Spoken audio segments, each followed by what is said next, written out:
I suppose most of you have heard of Zen.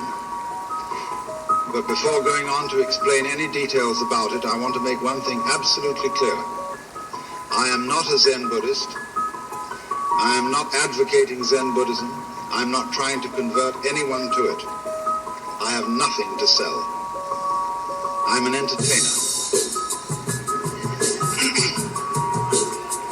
That is to say, in the same sense that when you go to a concert and you listen to someone play Mozart, he has nothing to sell except the sound of the music.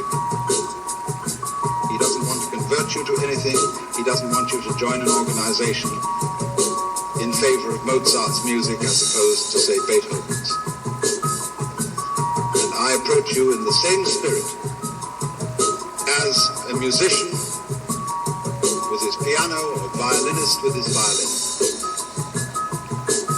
I just want you to enjoy a point of view which I enjoy. What you looking for? I am looking for the master. There ain't no masters here, dude. Ain't no The master, he doing his wisdom thing. I seek only wisdom of the master. Take a hike, cool breeze. Please, I must see the master. It is very important to me. Look here, chump. The master don't see nobody. Let me say it so he can understand it, Jim.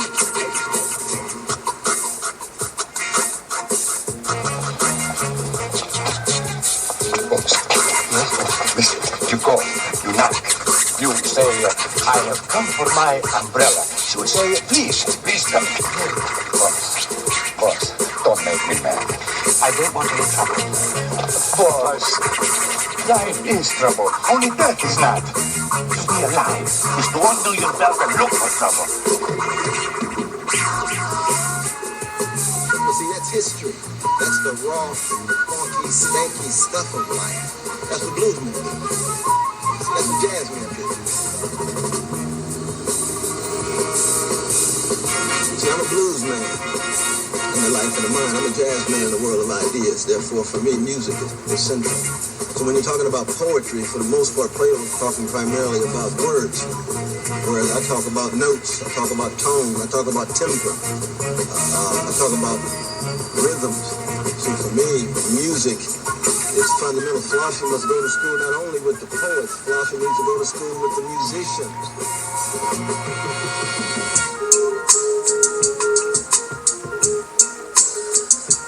I don't have to tell you things are bad. Everybody knows things are bad. The dollar buys a nickel's worth. Banks are going bust. Shopkeepers keep a gun under the counter. Punks are running wild in the street. There's nobody anywhere who seems to know what to do, and there's no end to it. We know the air is unfit to breathe, and our food is unfit to eat. We sit watching our TVs while some local newscaster tells us that today we had 15 homicides and 63 violent crimes, as if that's the way it's supposed to be. We know things are bad, worse than bad. They're crazy. It's like everything everywhere is going crazy, so we don't go out anymore. We sit in the house, and slowly the world we're living in is getting smaller, and all we say is, please, at least leave us alone in our living room. Let me have my toaster and my TV and my steel-belted radios, and I won't say anything. Just leave us alone. Well, I'm not going to leave you alone. I want you to get mad. I don't want you to protest. I don't want you to riot. I don't want you to write to your congressman because I wouldn't know what to tell you to write. I don't know what to do about the depression and the inflation and the Russians and the crime in the street. All I know is that first, you've got to get mad. You've got to say, I'm a human being. God damn it. My life has value. The confusion of money in any form whatsoever with wealth is one of the major problems from which civilization is suffering. And in ever so many different dimensions of life, we are living in a state of total confusion between symbol and reality. So, it was, you remember the Great Depression, when one day everybody was doing business, things were going along pretty well, and the next day there were bread lines. It was like someone came to work and they said to him, sorry, chum, but you can't build today. No building can go on. We don't have enough inches. He said, what do you mean we don't have enough inches? We got wood, haven't we? We got metal. We even got tape measures. He We say, yeah, but you don't understand the business world. We just haven't got enough inches, just plain inches. We've used too much of them. And that's exactly what happened when we had the Depression. Because money is something of the same order of reality as inches, grams, meters, pounds, or lines of latitude and longitude. It is an abstraction. It is a method of bookkeeping to obviate the cumbersome procedures of barter. Hiya, neighbor. How you feeling?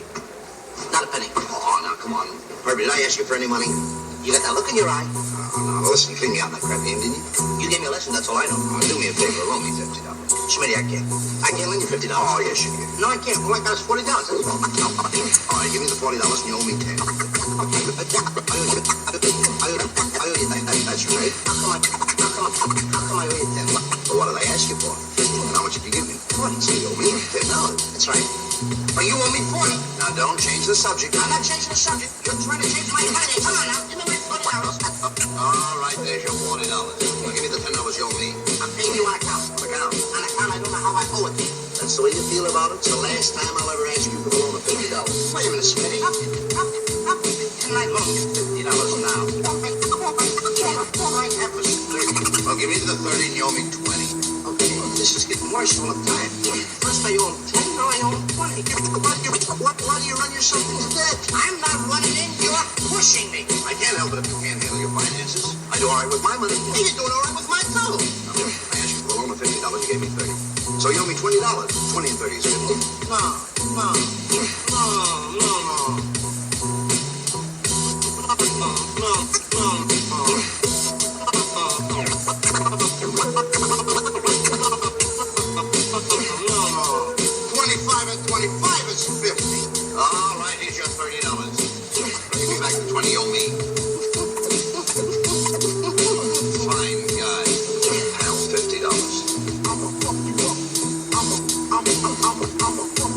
Do not try and bend the spoon. That's impossible. Instead, only try to realize the truth. What truth? There is no spoon.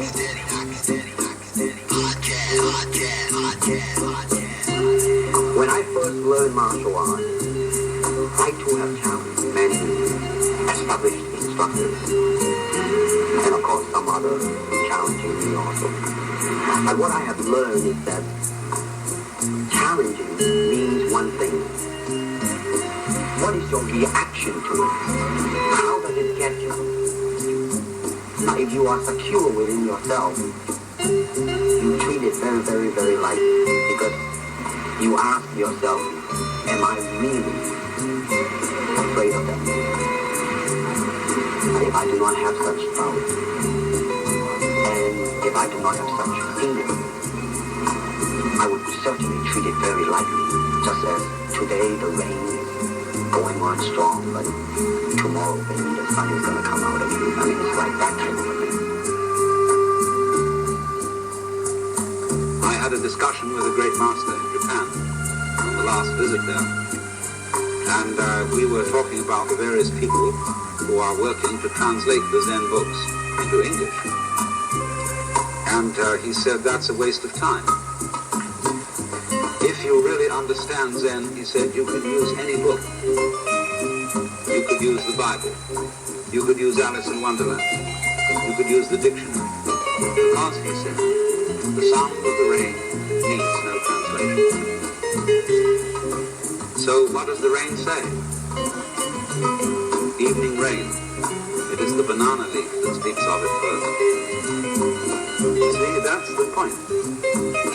And all the talk in the world doesn't get it unless you listen to the talk in a new way.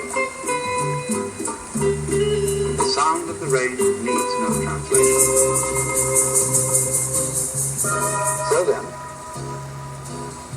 in music, though, one doesn't make the end of a composition the point of the composition. If that were so, the best conductors would be those who played fastest. And there would be composers who wrote only finales. people go to concerts just to hear one crashing chord, because that's the end. Same way in dancing. You don't aim at a particular spot in the room. That's where you should arrive. The whole point of the dancing is the dance. Now, but we don't see that as brought by our education into our everyday conduct. We've got a system of schooling that gives a completely different impression. It's all graded. And what we do is we put the child into the corridor with a kind of, come on, kitty, kitty, kitty. And yeah, you go to kindergarten. That's the great thing, because when you finish that, you'll get into first grade. And then come on, first grade leads to second grade, and so on, and then you get out of grade school, you go to high school, and it's revving up, the thing is coming. Then you're going to go to college. By Jove, then you get into graduate school, and when you're through with graduate school, you go out to join the world. Then you get into some racket where you're selling insurance, and they've got that quota, and you're going to make that. And all the time, the thing is coming. It's coming. It's coming. That great thing, the success you're working for. Then when you wake up one day about 40 years old, you say, my God, I've arrived. I'm there. And you don't feel very different from what you always felt. And there's a slight letdown because you feel there's a hoax. And there was a hoax. A dreadful hoax. They made you miss everything by expectation. Look at the people who live to retire. Put those savings away. And then when they're 65, they don't have any energy left, they're more or less impotent, and they go robbing an old people. Senior citizens can because we simply cheated ourselves the whole way down the line. We thought of life by analogy with a journey, with a pilgrimage, which had a serious purpose at the end, and the thing was to get to that end. Success or whatever it is, or maybe heaven after you're dead. But we missed the point the whole way along. It was a musical thing. You were supposed to sing or dance while the music was being played.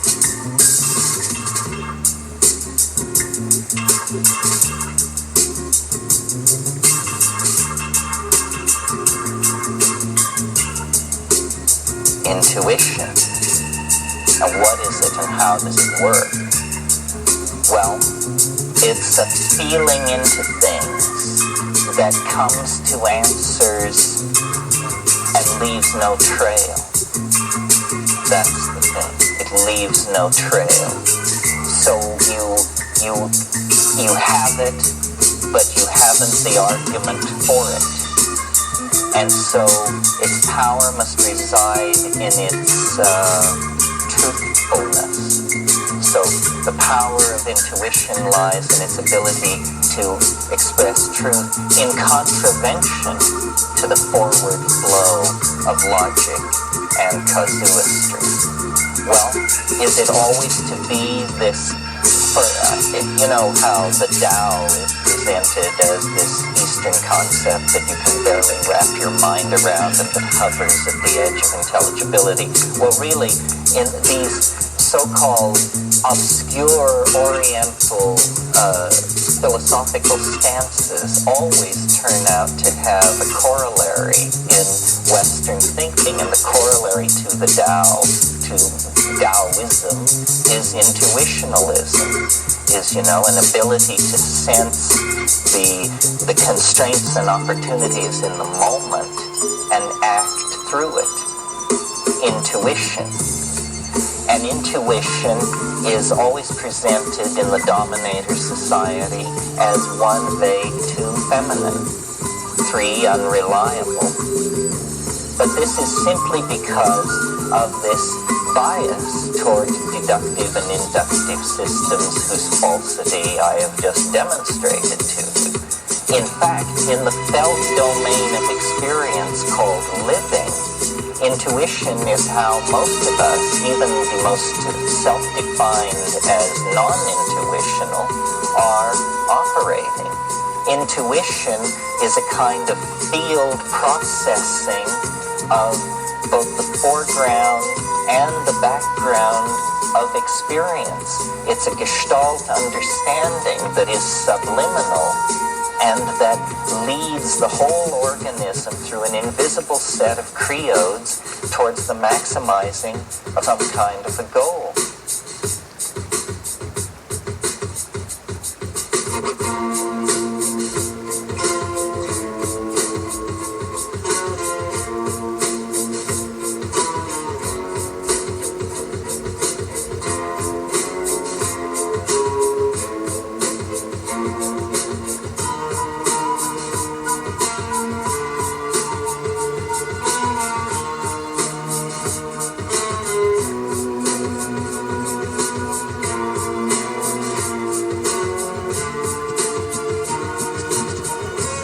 Now that I'm free of you, I'm free to ask questions.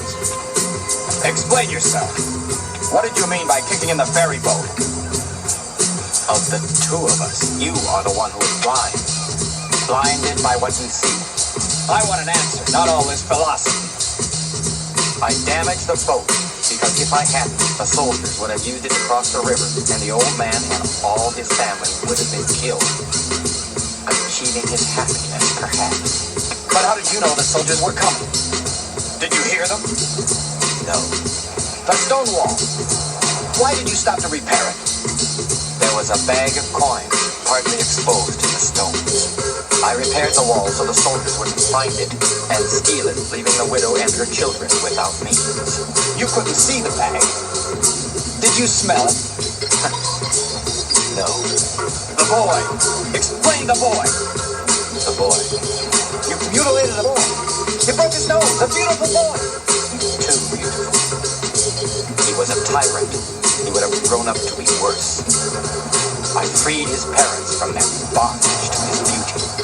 Ah, you didn't even touch his face. How'd you know he looked like? Did you sense it? No.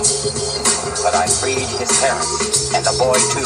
And now, I free you of me. Well, I haven't finished yet. You didn't hear the soldiers, and you didn't smell the bag, and you didn't sense the boy. I want an explanation. I knew. How?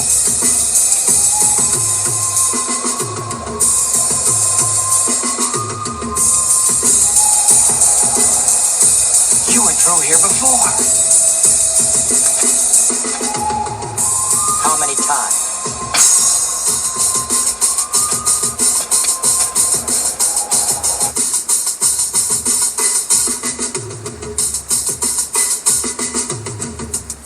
Martial artist does not become tense, but ready. Not thinking yet, not dreaming, ready for whatever may come. A martial artist has to take responsibility for himself and to face the consequences of his own doing. When the opponent expands, I contract. And when he contracts, I expand. And when there is an opportunity, not hit. It hits all by itself. To have no technique, there is no opponent. Because the word I does not exist.